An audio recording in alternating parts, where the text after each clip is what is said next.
The beginning of any manufacturing process starts with the raw material. In this case, titanium arrives at the warehouse in cylindrical rods.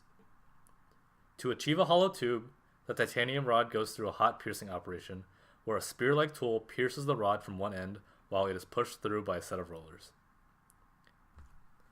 After vacuum annealing, the tubes are put through a pilger mill to work the tube to its final thickness.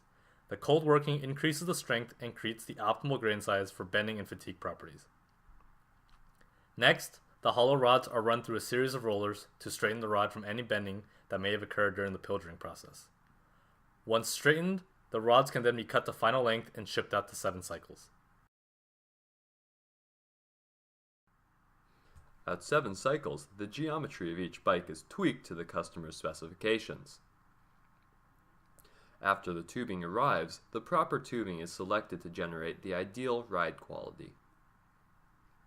The tubing is then milled to fit together before being placed in the frame jig. Once the frame is set, it is then tack welded together.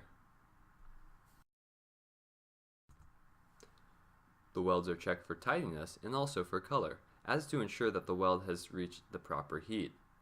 A good weld will appear clear or straw colored. After welding, the seat tube, head tube, and bottom bracket are reamed to its final dimensions and to correct any deformation from welding. Following reaming, the frame is tapped to receive the bottom bracket.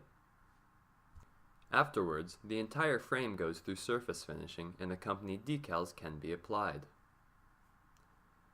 Finally, the frame is ready for component installation and the custom titanium bike is finished.